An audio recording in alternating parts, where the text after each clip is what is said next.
Welcome to a special Sunday evening edition of Football Focus Weekly. We are sponsored by Victory Chevrolet, where just $19 down will deliver any new or pre-owned vehicle. Make sure you visit victorychevrolet.com for all the vehicle needs you have, and they will take good care of you.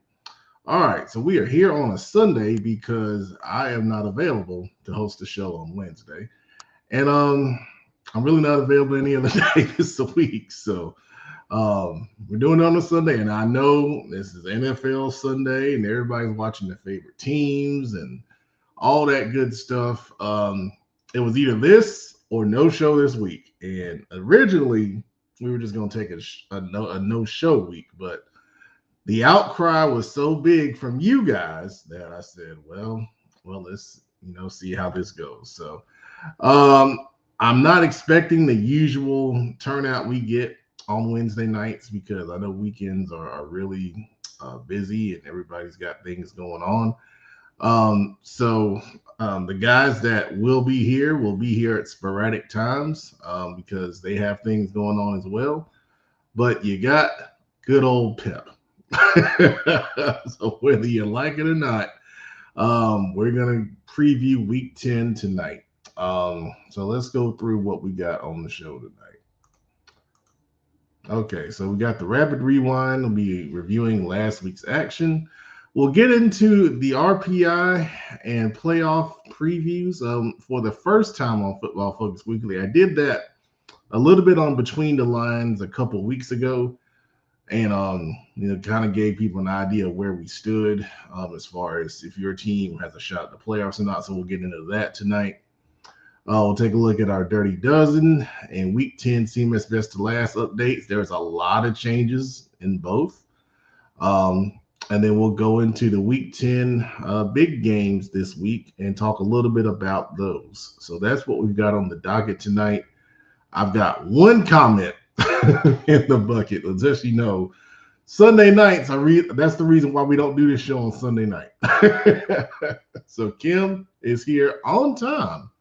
Out of all the days, you're here on a Sunday on time. Ain't that something?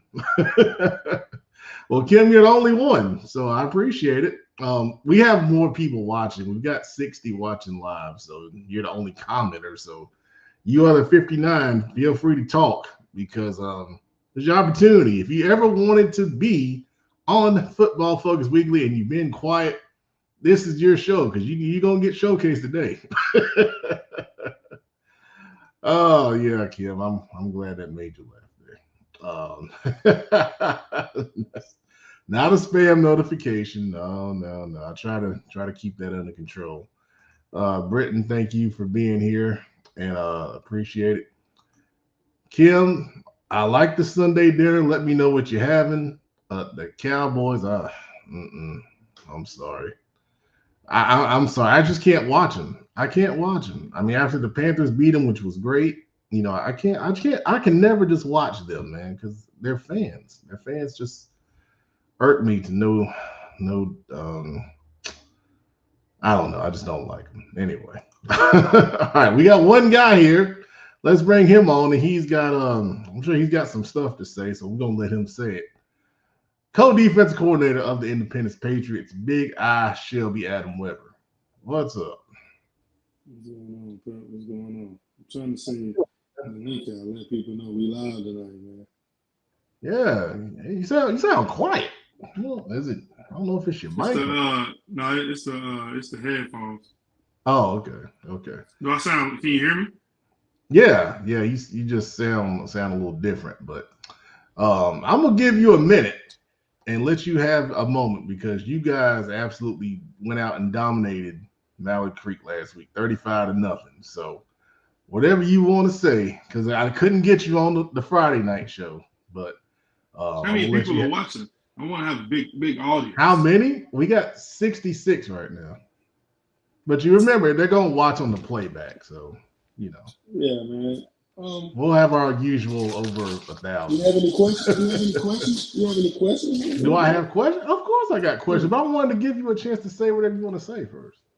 What's the questions that you have, man? Well, first let me bring on producer because producer did a great job on Friday because I was at work and I couldn't be there. But he did a great job in getting those interviews. Welcome. I appreciate that, man. Call me Kurt Warner, man. Come off the bench and win a championship, man. Oh man. I appreciate that, man. It was glad to be there. Yeah, man. And Kurt Warner got a lot of extended playing time, so you might get some of that too, because my work schedule is. I will gladly lead us to a championship, man. I have you, no problem. You might have to. I got no problems with that, man. All right, Adam. First of all, how did you guys come up with the game plan to shut out Mallard Creek, which hasn't been done all season long? The game plan was simple, man. Keep everything simple, stupid. Our game plan was to dominate. We didn't necessarily have shutout in the game plan, but that just came with the effort that the kids played with and just the all-around team effort and the grittiness that we had and determination throughout the game. So, very good, man. I know producer talked to Dallas, but who else on that defense really stood out in that game? Up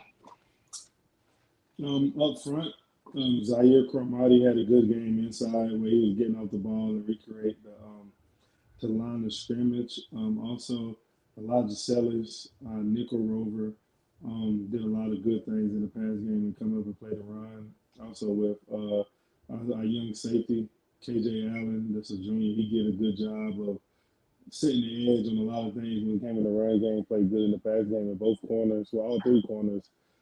Christian Lyles, Gavin Gibson, John Snipes, they all played tremendous in the pass game as well. We didn't give up any deep passes. They came down and did a great job of tackling all the screens and the short stuff that they try to throw at us. And also Nicholas Redis over top did a good job of keeping everything in front of them and not getting beat deep. So it was just an all-out defensive effort. Awesome, man. Speaking defensively, it was all out defensive effort. Right. I want to ask you, after this kind of win, you guys are going to get a lot of love and obviously move up, in the rankings and all that. How do you keep your guys humble and focused going into your game this week? We just keep the main thing. We told guys, like, even before the game, we tell them every week, the only ones that's on our side every game, every day, 100% is the people that's all in the circle, whether it's the players or the coaches. We just teach everybody, just keep holding each other accountable, stay together. Obviously, we have another opponent, another big game coming up this Friday. So we just preach to the guys, we always tell them 24-hour rule, and a lot of the stuff that we do, we know that we're capable of doing this every week. It's always a matter of when. It's never if, it's always a matter of when.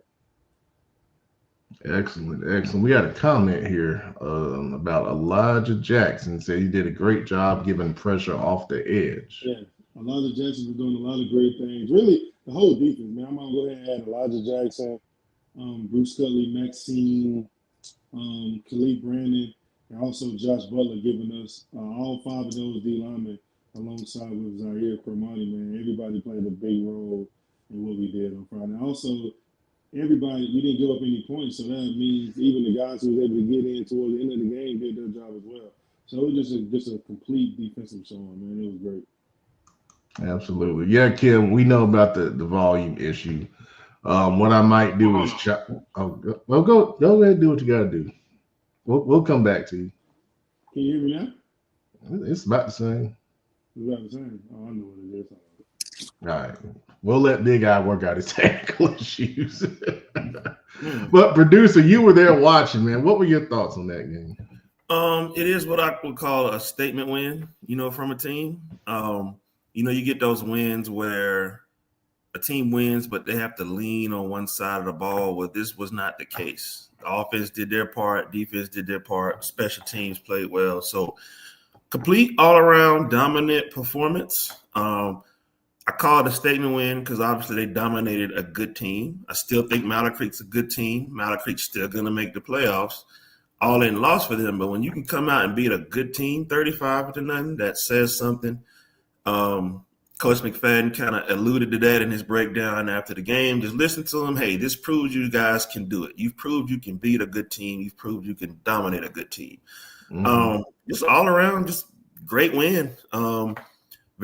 Played a complete game. You want to see a team play a complete game. This is a complete game. All phases of the game, they dominated. But what I will add, listen to Coach McFadden after the game, and even the guys I talked to, you got that sentiment, hey, this is a good win. We're going to enjoy it. But they said, hey, this is not the goal. This is just a step in the journey. We know we got a lot more to do. There's a lot more work to be done. So we're not just going to dwell on this one. This is just a step in the right direction. So I like that they say, hey, the end goal, there's a lot more to do to get to the end goal. But this was a step in the right direction. So they are humble and they're very they're not just sitting on this one, we enjoy it, but there's more work to do. And you could tell that was the sentiment, not only from the staff, but the players too. And they know that. So that was, great, just a great night for the Patriots, man. Nothing to complain about on their end. They really put it all together. So I would call it, in my opinion, their best win of the season for sure. Yeah, ain't no doubt about that. I totally agree. Let's see some more comments here. Slime Ball giving us some love from Cleveland County. Yeah, man. Appreciate that. You watching. Yeah, thanks, Slime. Let's see, Luke Zabo. Yep. We knew Big Eye had some stuff to say, and we're gonna bring him back. So that was right on time, man. There we go. Everything good now. Yeah, there we go. It's the I've been trying to use my AirPod. I think I had them on backwards, but it's okay. But if I had to go back, I just want to give a huge shout out to the defense as a whole. Everybody played a major part. Like I said, obviously you got to interview Dallas, but our corners, Gavin Gibson, John Snipes, Kristen Lyles had a tremendous game as well with our two safeties, KJ Allen and Nick Reddish. Then up front we had Elijah Jackson, Zaire Cromartie, Khalif Brandon, Bruce Scutley, Maxime, and Josh Butler all have tremendous efforts, along with our rover, Elijah Sellers, and my wheelbacker, Samaje Robinson. So it was just complete defensive dominance on our side of the ball. And like I said, man, the game plan, we have goals every Friday defensively, and, we've never necessarily say shutout, but if we hit all our goals, a lot of times that happen. And we just wanted to let everybody know that, we was challenged all week, right? Coach McFadden said, do what your job description says. You're defensive players. Your job is to defend and not let them score. So our guys carried that with us throughout the whole week. Practice, meetings, film, weight room, and we came out there and put it all together on Friday night. And I would just say, not speaking on the game itself, but in general, I want people to understand that Huff and West Charlotte are two great football programs. They're two great football teams this year. If you're going to continue to judge us based off them two games and think that it's sweet or it's easy when you see us, you got another thing coming whenever you see us on the schedule. Strong words. Right. Because I think that a lot of people are judging us. I mean, it's okay. A lot of people are judging us off the Huff and West Charlotte game, but they pretty much do that to everybody that they play or have played this season outside of a couple of teams. You know what I mean? So I want people to understand, we're not who you think we are as far as when you compare us to those teams, and you're not those teams when you try to compare yourself to us. So you just got to make sure that you do what you need to do when you come play us, and we'll leave you with a different impression. There it is. I do have one last question, and I always kind of thought this with teams that are consistently winning. You see some traditions like Northwestern. Coach Wofford will dance when they win. West Forsyth will break a rock or a brick after they win and put that out there. Do y'all have a tradition you do after you win a game? Is there something that Independence does when you win? We go do Patriot Jacks. Okay. We just go. Producers saw it.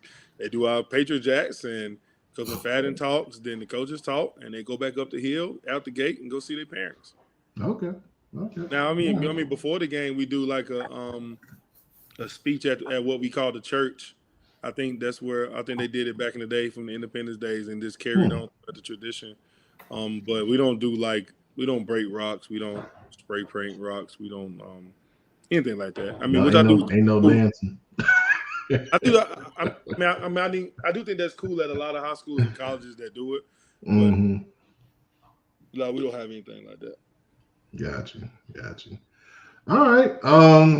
Well, let's get into it. We got a couple more comments here. J-Man's here. Good to see you, man. Luke Zabo says everybody's watching the Colts. Seems like whoever came on the show had a good night. Oh man. I was gonna say you want to invite those guys back on. It's Sunday, so it's different, man. Let them rest and recover. I got you. Let's see here. So 2027 QBs in Charlotte are crazy. I mean, that's a lot of talent right there. There's a lot of talent in those three. And there's some more. There's some more, across the region that are talented as well. But those three are all very good.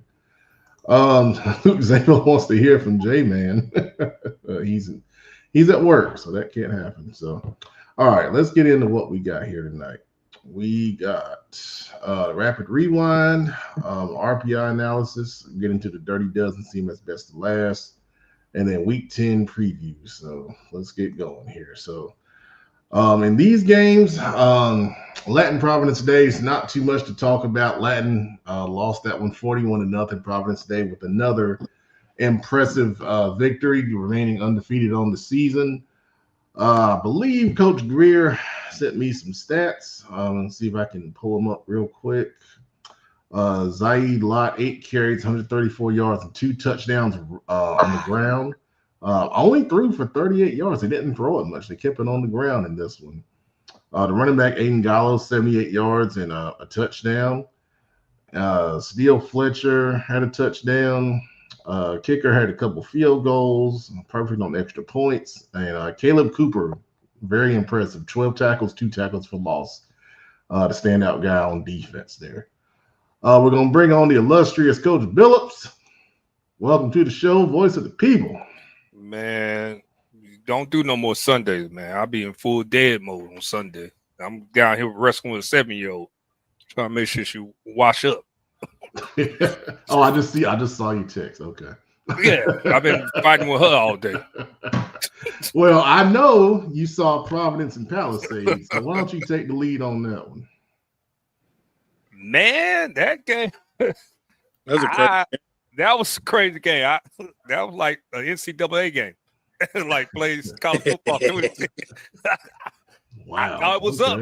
You thought one team was up, and then that crowd control, the stadium post took over. I think they was up 28 to. I think they was up what? They was up. They was up 28-7. It's 28-7. Yeah, 28-7. And then that fourth quarter,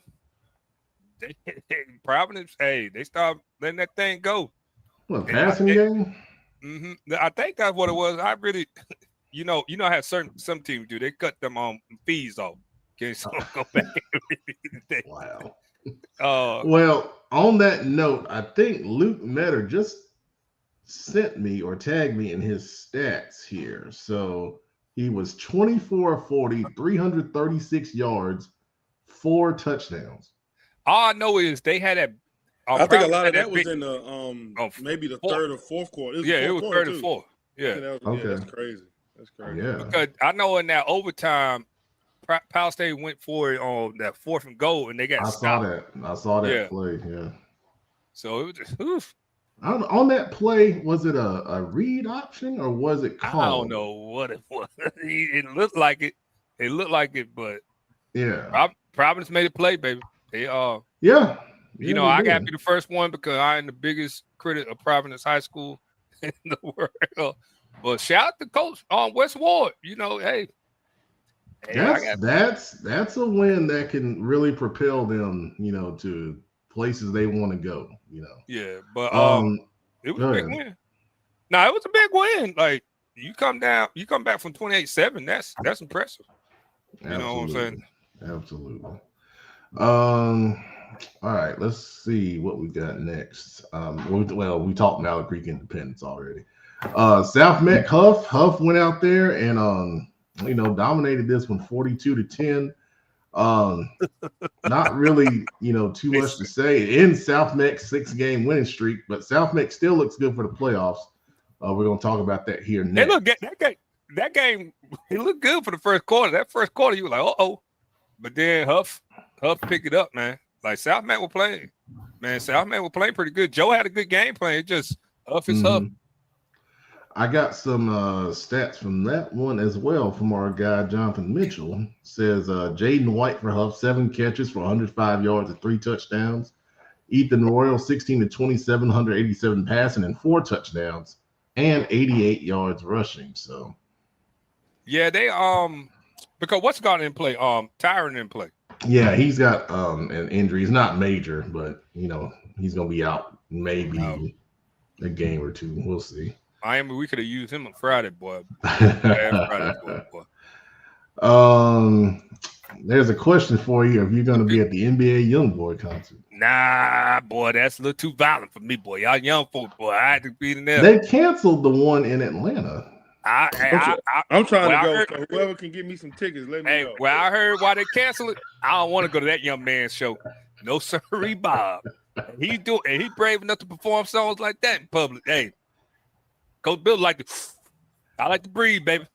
Adam, I'll ask my Hornets rep when I go on Wednesday. See if I can get in the I don't need to be in. I don't need to be in the floor. You need to be in the box. You better be in the box. I need to be on the tell I'm an old man. A suite at the YoungBoy concert is wild, man. Suite at the YoungBoy concert. I don't blame you. Hey, I gotta have a suite, man. I can't be down there. When it starts getting dangerous, you could get out. You get looked to, you be like, what? Lock the doors. If you down there, Jim Pop, man. Nah, I ain't go. Ooh, no. You don't come out there smell like Black and Miles, little Herbal Essence, and a Colt 45, and the Blue Bill, the Blue Bull, old Blue Bull. I do wonder how. I do wonder how at them games they get that smell out of the arena so fast. It's a high level system in there, man. Yeah, I know when he be, he see a little homeboy come across the little stadium.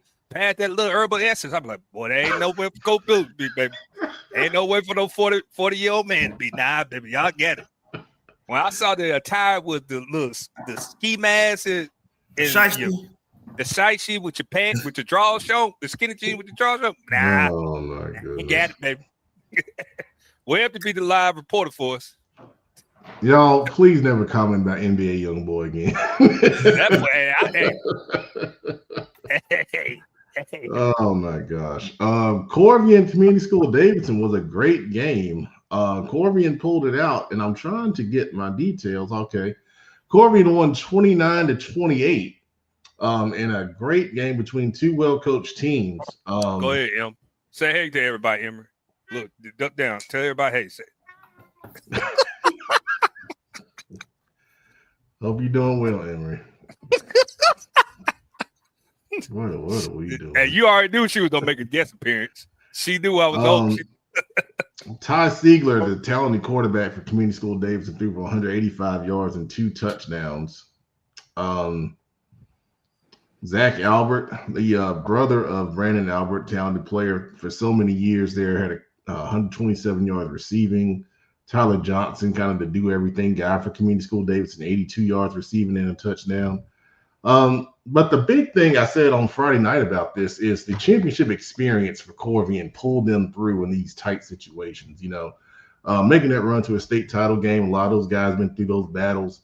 They know how to rise up and make plays in critical situations. And Community School Davidson, they're a very good team. I don't think anyone will want to see them in the playoffs. They're probably the best 4-4 team in their classification.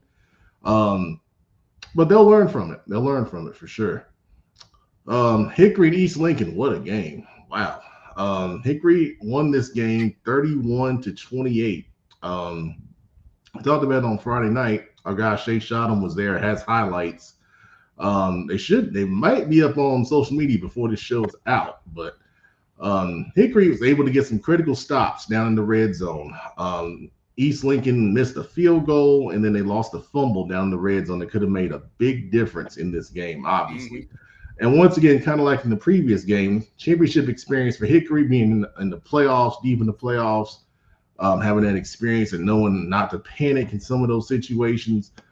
East Lincoln will learn from this. They're very talented. They're very well coached. I think both of these teams are going to be deep in the playoffs.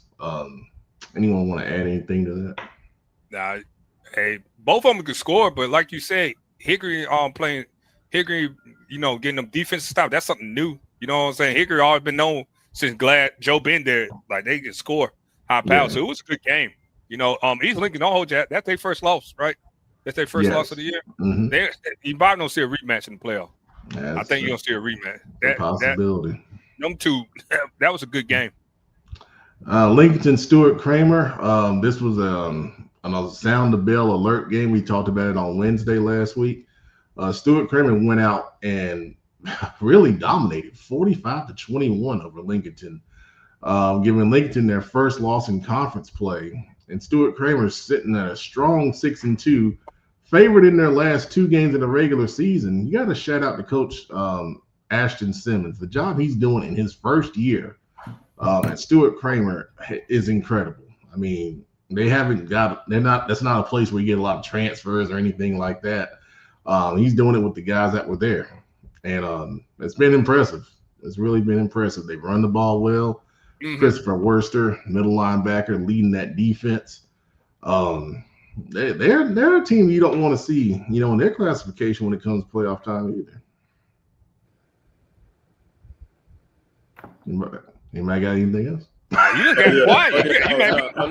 I didn't hear you say it, but I think this was a product of Lincoln came off a trap game, came in taking Stuart Cramer lightly after beating Shelby, and Stuart Cramer had lost to Shelby. All they did was reset, refocus, and just kept pushing to show people like, hey, well, like we still a good team. We still got a team down here with players who can beat anybody. So I just think Stuart Cramer came in and set the tone from the beginning, and Lincoln was sleepwalking and ended up getting popped. So, shout out to that coach at Stuart Cramer and what he's doing with that program. Tremendous turnaround from last year, just a short period of time. So yeah. So I mean, I think this is an eye opener. I think that this Stuart Cramer actually threw a wrench into the conference. Who can win the conference now? Now it could possibly be a 3-way tie. That's right. Let's see here. We got a couple comments here.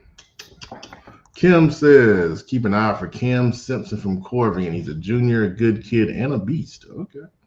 We'll check him out. Number 5. All right. Thank you, Kim. Appreciate it. I'm trying to – let's go to our next slide because we want to talk about playoffs here. So on the screen right there, per high school OT are the teams that would be in the playoffs if they started today. This was updated yesterday. So this is the newest information there. Of course, you see your usual suspects there. A lot of teams in 8A, the biggest classification in the playoff brackets. And then we move on to our 7A schools, Charlotte Catholic and Olympic in 6A, and Corvian in 2A. And then on the bubble right now, we have East Meck, who's the 4th team out in 8A, and Harding's the 3rd team out in 6A. The best way for those guys to try to get in is win. And that counts for 40% of the RPI percentage. The opponent's winning percentage is 20%, and then your opponent's winning percentage is the other 20%. Was that right? Is that math right? That sounds right. That sounds right. That sounds crazy too. Anyway, those are the components that make up the RPI. I'm going to use high school OT's brackets previews here. So I'm going to get this on the screen and we can take a look at what the playoffs look like if they were to start today and give everybody an idea of where they would be lining up. Okay, there we go. I'll switch to the wrong thing there. All right, y'all bear with me. I can't put my glasses on. No, I'm gonna fix it. Might be like Brandon over there. Put my readers on. Clark Kent's, man. Yes, sir. Okay, we're gonna make that bigger. All right. So reminder: this year in the playoffs, we're gonna have buys. So right now, projected for the 8A bracket, Huff is the 1 seed, Pinecrest is the 2 seed, Jordan out of Durham's the 3 seed, West Charlotte's the 4 seed. All of them would have buys. Yes, that's the West. Ooh, that sucks. So what they do is they'll take the top 24 teams in the 8A classification and then split them East and West, no matter where they are. So yeah, Durham in the West. Yeah. It's gonna be some far games, boy. Yes, it is. That is terrible. You got to get out of school. Yeah, that Pinecrest game, especially with like Palisades, if they beat West Forsyth, they gotta go to Pinecrest. That's fair. That's a ride. From Mallard Creek, RTKL. When did that go? Yeah, can I go? God. Are you saying, in theory, the championship game could have 2 teams from the East or 2 teams from the West if you just split them? I mean, it could. I mean, in the way we look at it geographically, yes, that could happen. It's weird, man. Yeah. I mean, that first round, them first round is a rough right there. Yeah, South Neck Providence is a great South Charlotte matchup. Myers Park Chambers, they've got history. Mallard Creek RTKL has history. They've played in the playoffs before. West Forsyth Palisades, I think, would be a really tremendous physical game. Both of those teams like to be, physical at the line of scrimmage and pound the football. West Charlotte Myers Park second round matchup would be a really, really fun game to watch. Everybody wanted that'd be a game somebody want to see right there. Yeah. The East, if you're just curious, you see what the East would look like right there. Hoggard, they're very talented. That's crazy because everybody on the East is. But Millbrook, man, Millbrook at 2 is crazy. That's crazy. You're gonna have the West with 3 or 4 East teams in it, but the East is full of East. Yeah. Yeah, I mean they got big schools up in the Raleigh area. That's what kind of drives that. There's a lot of big schools up there. Hey, I don't go ahead and tell you. They say easternmost West team. It's crazy. Yeah. The easternmost West team is Jordan and Durham.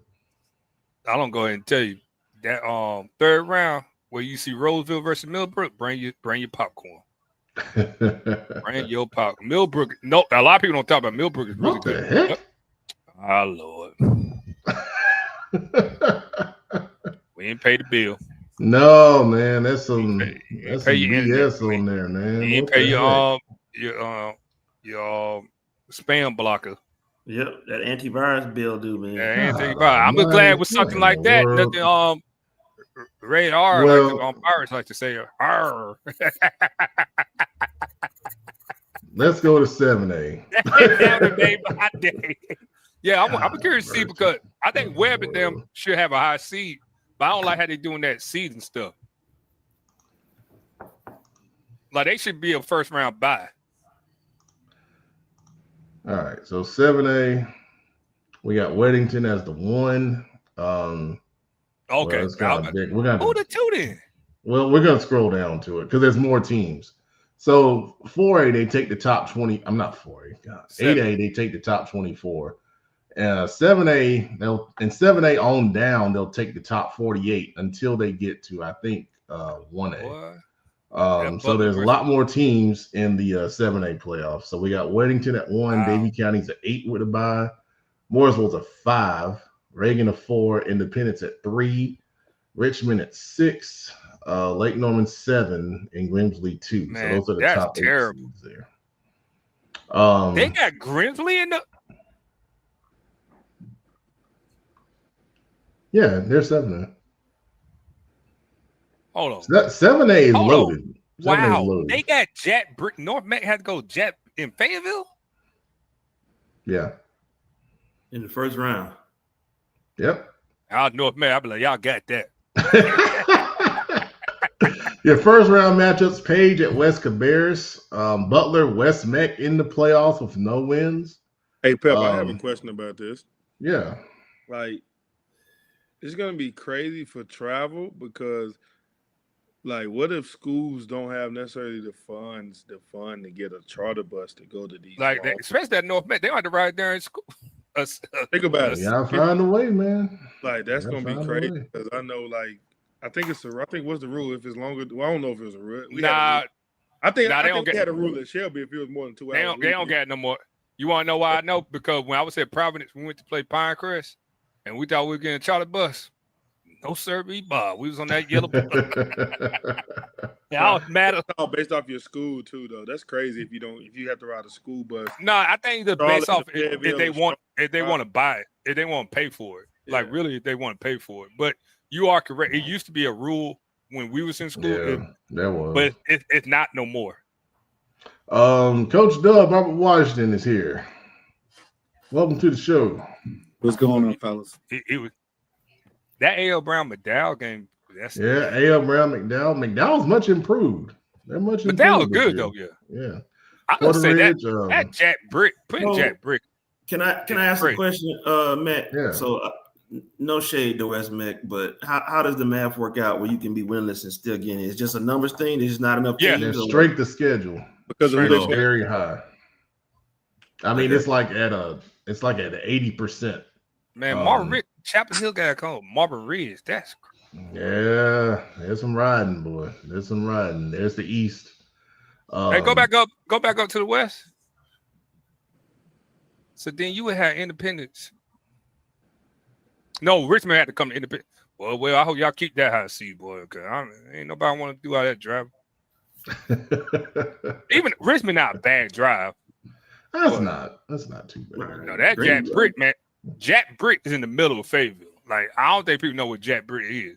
It ain't like I've never been there. So what's that, like 2.5 hours? No, it's like 3.5. It's like almost 3 hours. On an activity bus, yeah, it's long. It's like 3 hours.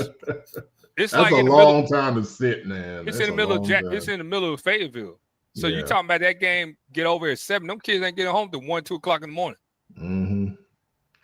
All right, let's go to 6A. Yeah. That was me, boy. Hey, they like, hey, y'all got Jack Brick first round. Well, okay. Tell me it's halfway. Hey, Rob, I'm like, tell me it's halfway. Man, Force win, yeah, I'll get that done. Force win. What? 6A, we got Watauga as the 1 seed, Catholic in at an 8, Asheboro as a 5, Freedom as a 4, Ashbrook at 3, AC Reynolds is a 6, Southeast Guilford a 7, and Northern Guilford is a 2. Interesting seeds right there. Hold on. I think 6A can be open here. I mean, Watauga we know is really strong. Freedom is a good team. They can really throw the football. Not your typical team out of the foothills by any I'm not shot that Ashbrook is 3. Yeah. Well, I'll have to dig into the RPI and see, how that works out. But man, TC Ross. Let's see here. So the other matchups we have Eastern Guilford and Western Guilford. That's good. Hosting Ben L. Smith, Sun Valley against Glenn, Olympic Alexander Central, Statesville against Mount Tabor, TC Roberson against Central Cabarrus, Dudley, South Caldwell, and Asheville and St. Stephen's. What is St. Stephen's? Up near Hickory. Rob, correct me. Tell me about that. Rob, you know about St. Stephen's? Yeah, they near Hickory, like Pep said. I like that. I like how you did that, man. We played them in JV several times. So we've been there, and they've been to Mountain Island. So I know exactly who St. Stephen's is. God. Luke Zabel says Central's a dangerous 22. So they got the injuries, man. They got Hill. I think that quarterback back. I'm not sure. He's right. If they're healthy, they're dangerous. You see the easternmost west team is Eastern Guilford. So the 6A is not too bad with travel. It's not as bad. I mean, you got some mountain teams in there, but overall, it's not as bad as some of the Rob, tell me you don't want to hear that. Stuff. Tell Rob you don't want to hear that. You don't been already around the world. Rob, what are y'all, 2A? We 2A, yeah. All right, let's look at 2A, and we'll. Go down the list. Go to. I want to see 5A. I want to see all of them. I like looking at them. You want to look at all of them? Y'all want to look at all of them? Shoot, all we got is the Falcons versus the Niners. I don't want to see that. Don't do that. Don't do that. Look. You want to see man. My boy won. We won in London town. We were sipping our early green tea this morning. We won. In my Rams, baby. I don't got to put all that get up on like you do, baby. Let's go to 2A. And matter of fact. Well, now I'm going in order. Yeah, don't worry about it. Disregard him. All right, Chris. Yeah, Chris is the 1. Forest Hill's an 8. East Lincoln a 5. J.M. Robinson a 4. Hickory a 3. Northwest Cabarrus a 6. Franklin a 7. And South Point a 2. And I mean, I do this a lot. I've not heard anything about Franklin. Franklin is like I know they're in the mountains, but I don't know anything about them. Robert, Franklin, they decent, aren't they? Traditionally. Yeah. I mean, to be a 7, I'm sure they are, but I just don't know anything. I have to do some research. They don't play nobody in there. We got Monroe and Irwin. That'll be an interesting first round game. West Henderson, North Buncombe, mountain matchup. West Rowan, East Rowan, a rematch from earlier this season. North Davidson, Forest View in there. Okay. Wow. Hunter Huss and Smoky Mountain. Oak Grove, North Lincoln, Concord, hosting North Gaston in there. Wow. Okay. And then Carson and North Henderson. So those would be the first round. Interesting first round matchups there. Nah, Concord, North Gaston is a rematch. They played earlier this season. I don't want to say, man. They gotta stop. They gotta stop with it. And no, I just said they gotta stop with these more victory playoffs games. Hey. This ain't it right here. Easternmost team Oak Grove, so that's Winston-Salem, so not too bad travel right here in the West for this one. What I do like, though, Pep, I do like about the actual brackets is that they did a better job of the seeding because it's giving the top seeds buys. So what it's doing is it's eliminating the first round blowouts that we've been seeing. I mean, you're gonna still have them, but by giving like in 2A, the top 10 seeds got buys. Well, we're getting ready to look. This is 2A right here. So Star Mountain with a bye would play the winner of Albemarle and Cherokee. And Rob, y'all played Albemarle, right? Yeah, and Elmar had a big time win. I mean, they got the athletes down there. Shout out to Coach Davis, consistent man, character. You gotta go to Avery County. Yeah, where's Avery County? That's the mountains. In the mountains. Yeah, you gotta bring your snow boots. We ain't been up there before. Yeah, I've been up there for a wrestling tournament. My daughter had an all-star basketball game. Okay, but we've never played up there. But Bill, you see, they're coming to us. I know. I'm glad. Oh yeah, man! I'm listening to y'all. I was just about to say, like, I'm confused. Hey, I was about to say these players are really crazy. When the higher seed got to travel. Don't listen to Bill. So, oh god. On the way, interesting fact, but on the way to Avery County, I do not like to go to Avery County because they got these winding curves going up a mountain. It's crazy. It's crazy. But shout out to that coaching staff. Highland Tech in there going against Hayesville. Rob, in this projection, keep in mind this is a projection. This is not official. We're still in the season. So in this projection, you would play East Wilkes if you were to beat Avery County. Let's see. Cherryville having a pretty good season. Playing Elkin, would play Murphy if they won. South Stanley and Langtree would get Corvian, the winner of that. Interesting matchup there. Let's see. Mitchell. Oh, they got a bye. Okay. Oh, that's what you were talking about with the buys. I see. Okay. The top 10. Yeah. So, hold on. So why they give him a buy and then they? That's what I was trying to explain before you interrupt me. That's what I was trying to explain. Oh man, so it's the moral victory thing. Y'all think the state don't do a good job as they did? It's not moral victories. If you look at the setup, how they did it, it was actually great. So what they I would say for yours was good, but go up to 8-8 and 7-8. They giving the top seeds buys too. I'm not sure if it's top 10.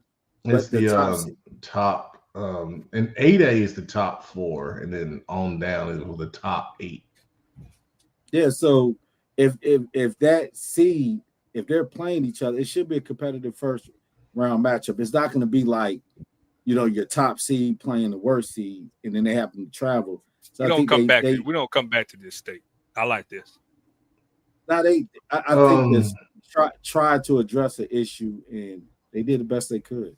I think they did too many classifications. They had to kept it at the 4 and did it like that, like what you're saying, like what they're showing. It would be a lot better. That's what I'm saying. Because like not trying to be funny, you got North Met projected to go to Jack all the way to Fayetteville, right? So what if they don't get out of school? Man, put that right there. What if they don't get out of school? Okay. In time enough, you know what I'm saying? That'll mess them. They get down there right at kickoff. Like they gotta leave Charlotte at 12 to get down there for 6. I think they kick off like 6:30 or 7 down there in Fayetteville. What they can do? They're not gonna get home. They're not gonna get home till late.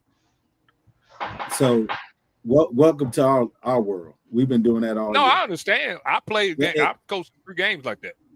And the thing is, you just have to plan ahead. Like what you could do. You can either move up the start time or move it back. However you want to do it. Do an early dismissal. Kind of make it make a day of it. So I love that. So then the state not gonna release most of these brackets till Monday. Which is also still crazy, but All right. In the comments, Kerry Sturvant says, I want to wish Caleb Owens a speedy recovery. He went down with a neck injury Friday, so I hope he's okay. And definitely prayers out to that young man. He's a Queen City Senior Bowl selection, very talented player. Hopefully he's okay. Thank you for sharing that there, Kerry. All right, let's go to our new CMS Best to Last rankings, which have some changes. So Myers Park and Independence move up a spot because Independence defeated Mallard Creek. I kind of weighed Myers Park and Independence. I didn't feel like Independence should jump Myers Park because Myers Park's been playing some lights out football themselves here the past few weeks.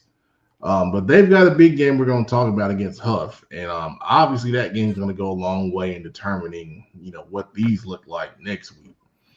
Mallard Creek drops 2 spots to 5. Providence, the big mover, moves up 4 spots with their win over Palisades. Palisades drops 1 spot. Olympic and Ardrey Kell stay the same. South Meck drops 3 to 10. Butler, Chambers, North Meck, no changes. Hopewell moves up 2 spots. Rocky River moves up 3 spots with their big win over East Mecklenburg. Harding drops a spot. East Meck drops 3 spots. Valentine Ridge drops 1. And then actually that should be a 0 beside Berry because they're still at 20. But no other changes, 19, 20, and 21. So any thoughts? Yeah, I think go ahead, Rob. I was gonna go ahead and play cut my cuz today, Big Eye. I think Myers Park. I think Independence should be ahead of Myers Park. Myers Park lost to Mallard Creek, which Independence handled. So I considered it. I did. Yeah, so I think Independence could easily be number 3. But I think everything else you got it right. It was really close. It was really close. But I didn't. I wanted to reward Myers Park also for how well they've been playing as well. What's Providence record now? 5-3 overall. Yeah. Undefeated in conference play. Yeah, they basically want to come. Well, I don't know. They can't put that out there. They got they gotta get something off their shoulders. So I don't think they've played Archie Kill yet. Nah, they don't play him, and that's the game. That's the game. Everybody on that side of town want to see. It was two games. It was them versus Palisades, them versus Archie Kill. All right, Dirty Dozen. Myers Park moves up a spot to 5. No changes in the top 4 with Huff, Providence Day, West Charlotte, Weddington. Independence moves up 4 spots to number 6.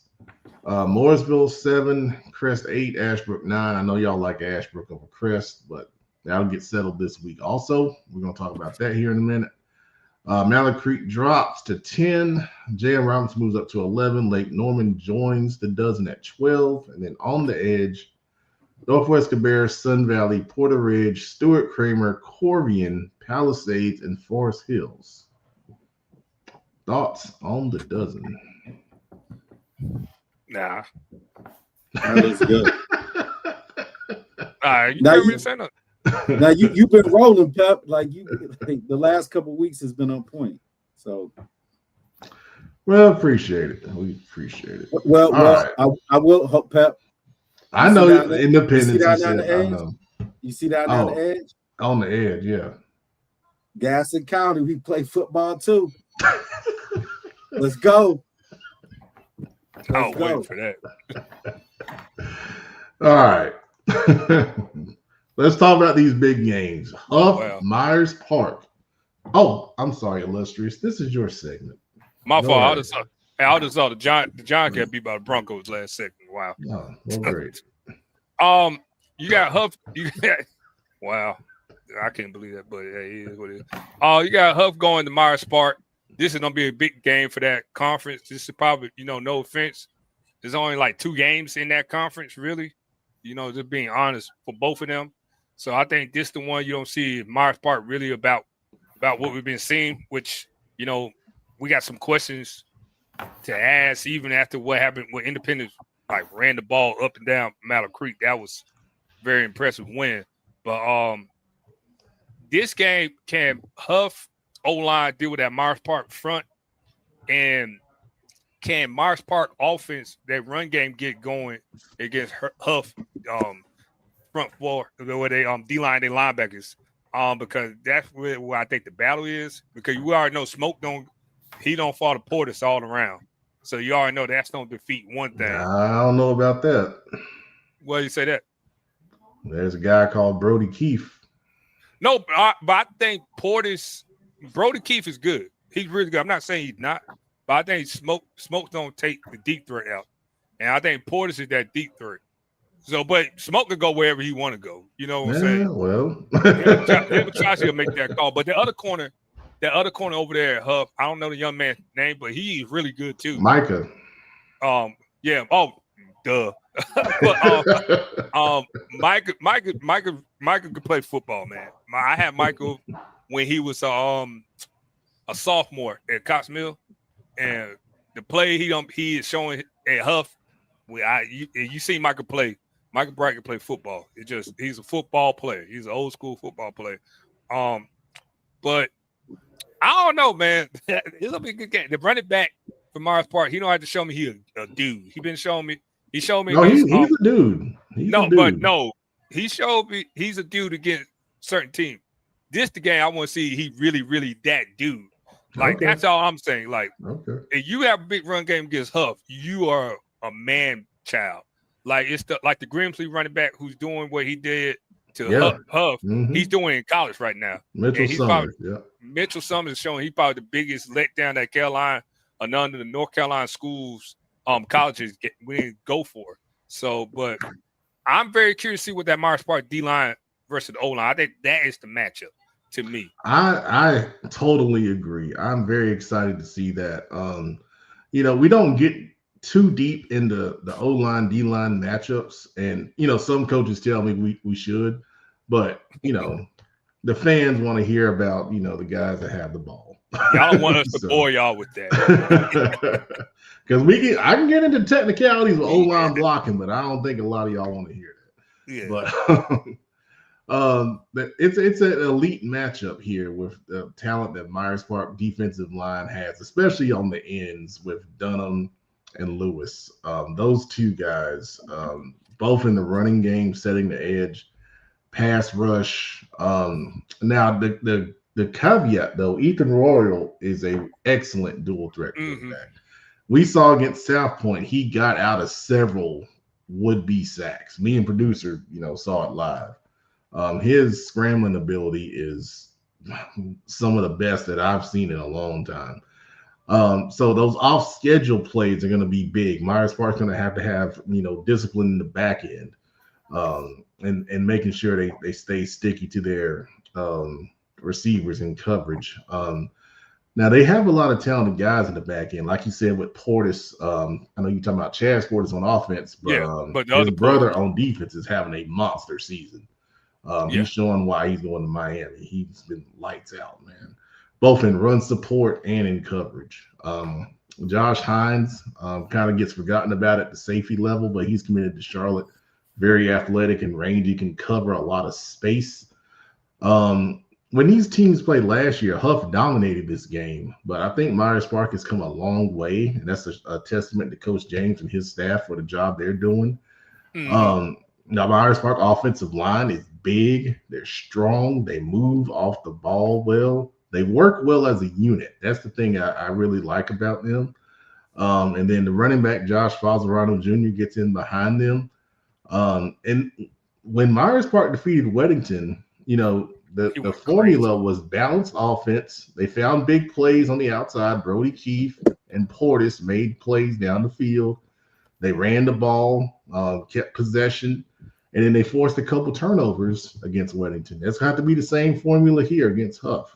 They have to be balanced on offense, try to force some turnovers, and make it a 4-quarter game. You can't let Huff get up a couple touchdowns and then you're playing from behind, because that's when they got you. And that's why Huff is so good. They're able to get a lead, and then they get into that mode where they're locking you down in the passing game and they're getting after the quarterback. And it's a formula that's worked well for them throughout, all these years. So you got to keep it a 4-quarter game. You got to keep it within a touchdown, and then, find a way to make a couple plays at the end and get a win. But it's a great matchup, like you said. Yeah. Like I said, can they get that vertical passing game going? And they don't have to go too much quick game and stuff like that. I don't think you do against that Huff defense. That Huff defense is fast. Now, on the other side, though, the Huff offense, we mentioned Tyron Evans being out. Tyron not playing. That's a big loss in a game like this. It really is. Jaden White has been playing well. But some of those other guys, Jameer Anderson, for example, will have to step up at the receiver spot for the Huskies. And then they've got to find a way to run the ball. They run it well with a couple different backs, and Marvin Reed, the young man Boogie. I like Boogie. Yeah. And then Ethan Royal, even in the run game, quarterback design run game. So it's going to be a really, really fun matchup from a talent and coaching standpoint. And Myers Park is the toughest environment to play in Charlotte. Clearly is. Yeah. Tell me about the Myers Park quarterback. Ramir Watson. He's been playing well, too. I named him a Pet Man player a couple weeks ago. He has improved a lot throughout the season. He's become very efficient in throwing the football, not making mistakes and turning it over. This is going to be a big game for him, too. I think this is probably the biggest game Myers Park has had since they played Mallard Creek. And, we'll see. We'll see how the cream rises to the crop here. He looked good. He looked good against when they played JM and when they were playing Weddington. Like I said, like the only reason why I say it because I saw in the comments they made talk about it. You had seen him grow up. Okay. You don't see him growing up. You get what I'm saying? You don't see him growing because that J.M. Robinson game, we were like, we was like, can he do it? But then he had a shaky game against J. But then that Weddington game, he woke up. Like he made some big time throws and stuff like that. And I don't know. It's gonna be an interesting game. It's a great game. I can't wait. I can't wait to see it on the stream. And then because I won't be at a game this Friday once again. So I'll be remote. We'll be remote watching. Coach Dub, producer, you guys want to add anything? Game of the week. Absolutely. Well, one of them. Yeah. Yeah. All right, Coach Dub. I know you were waiting for this because this is your Gaston County. We play football 2 game of the week. Go ahead, go Dub. Go Crest ahead. at Ashbrook. Go ahead, Coach Dub. I heard I caught a little flack from what I said last week about this particular game. First, this is my opinion. This is just an opinion. I'm a fan just like everyone else. Second, I'm in Gaston County. I'm rooting for our county, no different than Webb. He roots for Cleveland County. If y'all haven't noticed, me and Webb has had this Cleveland County versus Gaston County debate for this season. So it's nothing personal. I'm rooting for Ashbrook because I feel like that they're on a roll. They're on a tear. I think it's their year. So I'm a fan just like everybody else. I'm rooting for Ashbrook. I think this game is going to be a good game. I know y'all talked about the Huff and Myers Park game, but I will argue that this game is just as big. I agree. Levels. I agree. I would say that too. Yeah. I mean, you got 2 prideful programs. You got 2 dog programs. You got 2 well-coached programs. So, I mean, far as schematics, far as players, you got everything you want in this particular game. Obviously, Ashbrook defense is led by Coach Biggers. They're strong. They got a SEC commit at linebacker. And then on the flip side, Crest has all that talent. They're surrounded by so much talent. So I think it's just going to come down to who can oppose their style of play on. And, I mean, y'all always hear me say that, but can Ashbrook get Crest to play the style of football that they want them to play?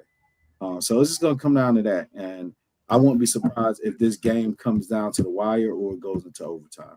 But you got 2 great coaching staffs, and this is some great football. So obviously I hope Ashbrook win, but we'll see. Yeah, so me and producer were at this game last year when it was at Crest. And, Ashbrook would have had a halftime lead if it wasn't for a crazy Hail Mary at the end of the first half that gave Crest the lead. And I think that play kind of gave them the momentum to win that game by a couple touchdowns. I think it was like 27-12 or something like that. So I think the big key here, Ashbrook's going to come in and, they're going to be physical at the point of attack. They were real physical against Kings Mountain. I believe I saw they were averaged like 9.5 yards a carry against Kings Mountain, which is incredible, 2 weeks ago. So they're going to try to run the football right at Crest and see if they can handle it. If they can run the football on Crest, that's going to give them a really good shot of controlling the game, controlling the clock, keeping that talented defense fresh, and keeping the talented Crest offense off the field, and also shortening the game as well. So that's a big key. The Ashbrook offensive line, can they control the line of scrimmage? I think that sets up everything, in this game. Crest with some really talented guys in the passing game at the receiver spot, Mike Edwards, Majay Thompson, of course, Eli Hamrick throwing the football, committed to Virginia. Ashbrook can't give up the big play.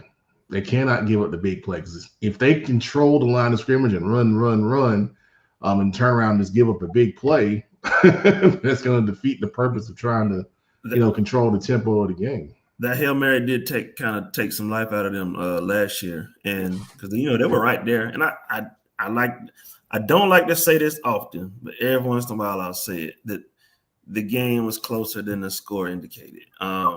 Ashbrook was right there.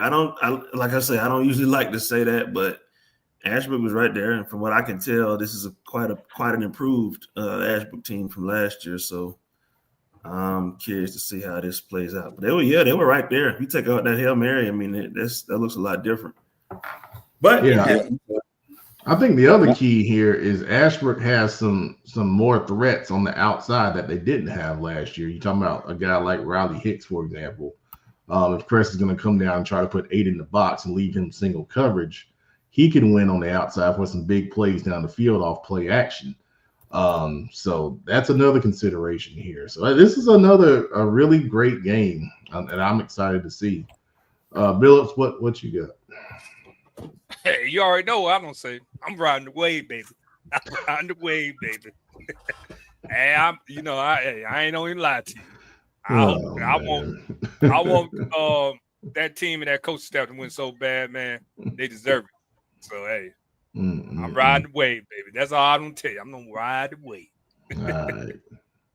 Well, we're gonna ride the wave to our next game. It's Butler and Mallory. So we got a traditional rivalry right here. Old traditional rivalry with kind of new age, more say. But you got Butler.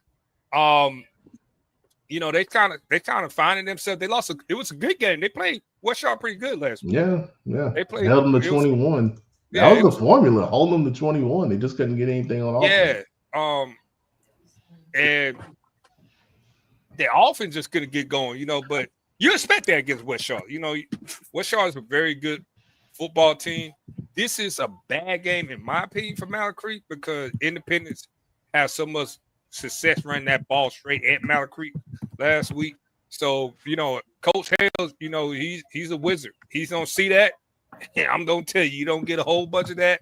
And he don't bait you and then hit over the top. I want Mallard Creek to get the speedster back in the game, man.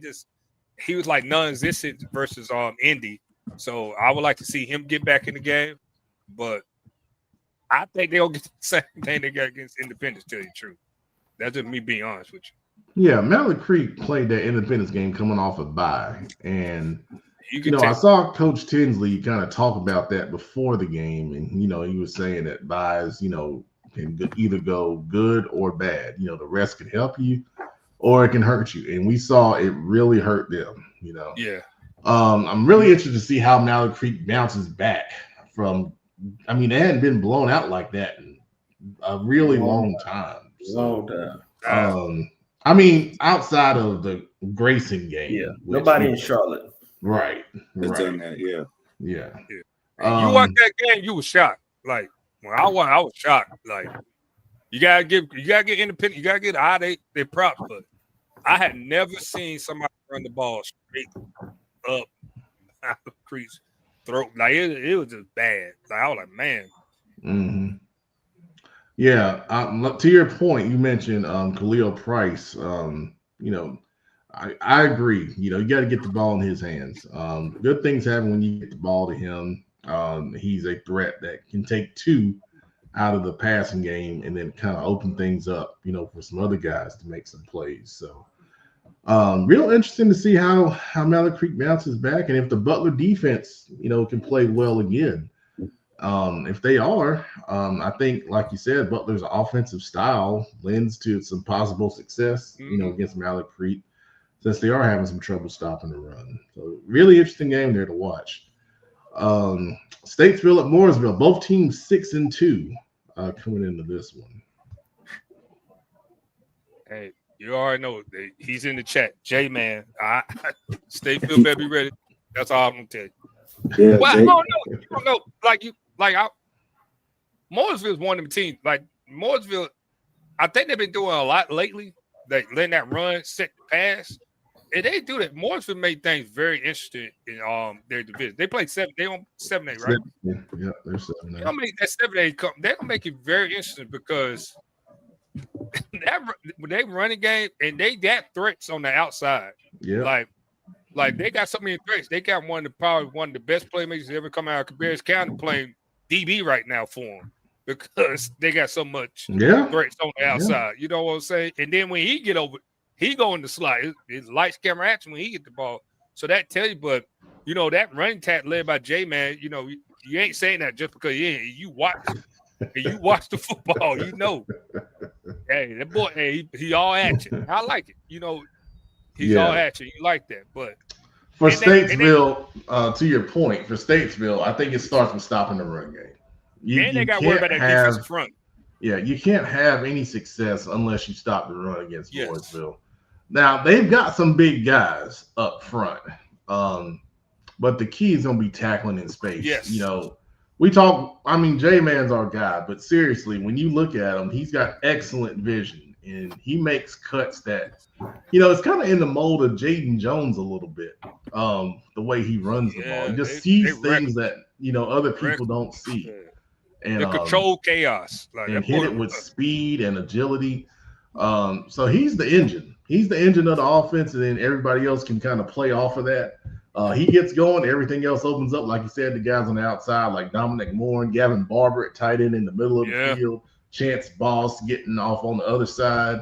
It's tough. It's tough when they're clicking, and Brody Norman pulling the trigger, man. They're really good. You got Jordan Cleave coming over every now and then.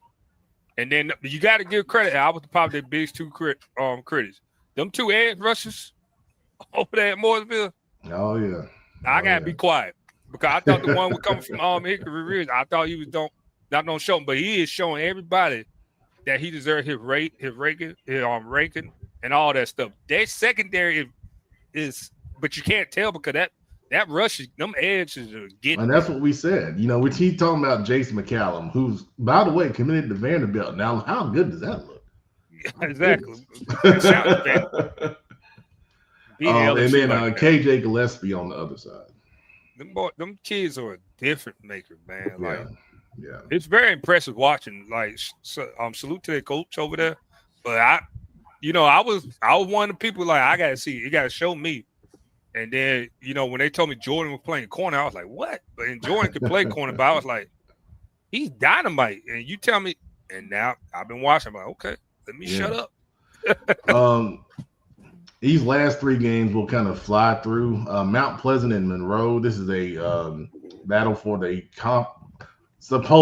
it's pretty much a de facto conference championship game. Monroe defeating Anson, and then Mount Pleasant winning last week as well. We know what the deal with Mount Pleasant is. They're going to pound the rock consistently, offensively, try to sneak a little play action on you, go to sleep, kind of in that Charlotte Catholic mold. They're a little more straight ahead than Charlotte Catholic. Charlotte Catholic is a little more deception. Mount Pleasant just going straight downhill. Yeah, they're going to hit you in the mouth. I think the biggest thing for them is, can they deal with Monroe speed? Yeah, and that's what I was getting ready to say. Absolutely. So contrasting styles here. Mount Pleasant is going to be very physical up front. Monroe, so he's going to run past you in the passing game, some big plays. We'll see which style wins out. Big private school matchup, Charlotte Latin and Country Day. Both of these teams had tests last week. Latin, tough loss to Providence Day. Country Day, kind of in the shootout against Charlotte Christian, lost 55-31. But wide receiver Braylon Clark had another big game, and I got some stats for him that I'm going to share with you once I get them up here on my phone. He had 9 catches for 172 yards and 3 touchdowns, and a 74-yard kickoff return. So he accounted for 4. That's all Country Day's touchdowns. They scored 31 points. So that's why he's a 5-star, gentlemen. 5-star sophomore. Put your walls offers up every week. Put your walls up. Country Day. Put them walls up. So that's going to be a fun matchup to watch there. And then Providence Day at Charlotte Christian is a traditional rivalry among the Big Four privates in Charlotte. Providence Day absolutely rolling. Charlotte Christian does have Jamal Rule back, though. They do? Yeah, he's back. I got itched a little bit. Yeah. Just a little bit. That's why I put it on here, because if Charlotte Christian can run the ball, it's a grown man out there playing with boys. Might have a game. So that's a grown man. Yeah. So we'll see. Providence Day's playing really good football, especially on defense. Like I mentioned, Caleb Cooper on that side of the ball is kind of standing out. But they have some other talented guys like Justin Abankwah and Quentin McRae at the linebacker spots to kind of help out against that run game. Griff Galloway is a really strong defensive end that sets the edge really well to his side. I think Christian's going to try to come right out and run right at him, see how they go in the middle of that defense. Charlotte Christian is very smart in getting matchups in the passing game off of their run action. So the pass rush for Providence Day will be very important. On the flip side of things, Charlotte Christian's linebackers, the Kilgannon brothers and Jacob Simmons have a big task ahead of them, trying to slow down the Providence Day passing game. I think they're going to pull that out a little bit more this week and let Zaid Locke throw it around to his talented troop of receivers. So that's going to be a fun game to watch there, for sure. What were the brothers' names? Kilgannon. That's a $1 million name. Cullen Kilgannon and Ryder Kilgannon. They're leading the team in tackles. That sounds like a New England Patriot linebacker right there, baby. Kilgannon. No, they can hit now. They can hit, boy. Bro, tell. That sounds like the old hater, the headhunters. Look, bro, I like that. And they got the cowboy collar. Ooh, the Patriot linebackers. All right, so for the first time this year, because we have time, we're gonna do slime time. So you guys that are watching may not know what this is, but slime time is the time where we have a chance to get something off our chest that has been bothering us. It can be sports related, non-sports related, in the world, whatever it is. So in slime time, at first we're gonna go to the producer. Producer, who do you want slime? I'm gonna slime my my FBS college team, the Florida State Seminoles. Man, I don't know what they're doing. It's like they didn't realize that there were more games after beating Alabama. It's like they thought that was just enough. Like, oh, we'll beat Alabama and then that's it. But hey, there's more games after that, and apparently they haven't realized that. So I'm gonna slime them until they get it together, man. They just, celebrating, oh, we beat Bama, and then just kind of fell off from there.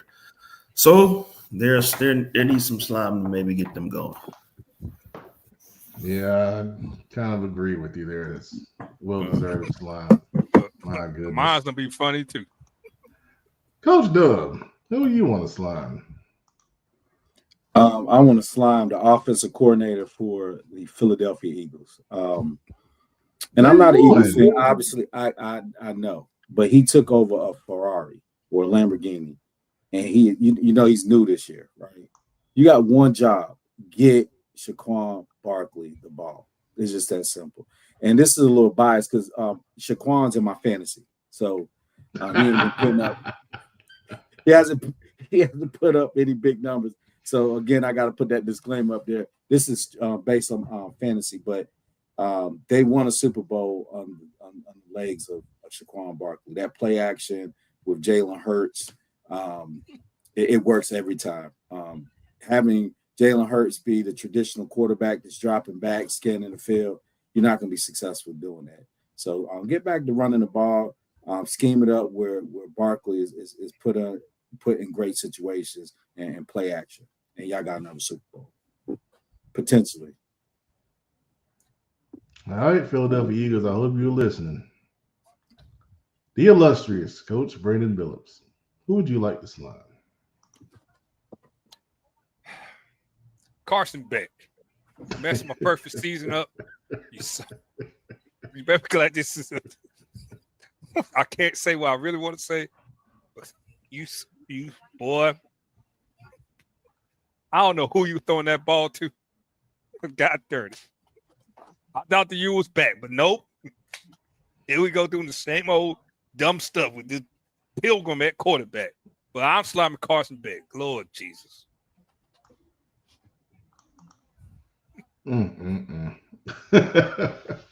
There's so many options I have to slime. But I also want to make a statement again.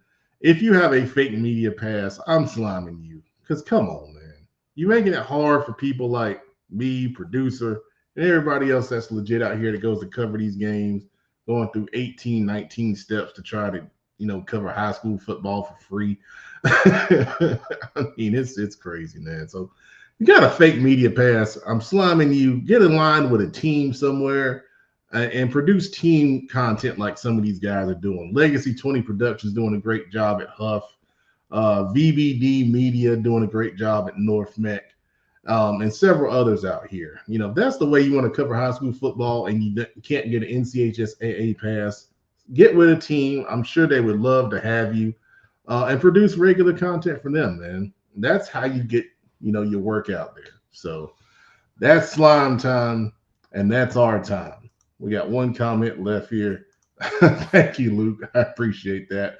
I saw some sentiments online about that as well. And I mean, I appreciate all the kind words, people are saying, but yeah, I mean, I just want it fair for everybody, so. All right. Well, that's Football Focus Weekly here on a Sunday night. Appreciate the ones that joined us live. If you're watching this on the playback, thank you for watching. We will be back to normal next Wednesday night at our normal time at 8 p.m. So everybody have a great week. Go out there and support your favorite teams.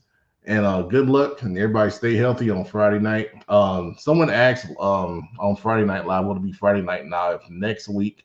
It may be Saturday morning live because I'm working pretty late on Friday. So there'll be more to come on that as we get later in the week. But everybody have a good week. Stay safe, and we'll see you soon. Thanks for watching.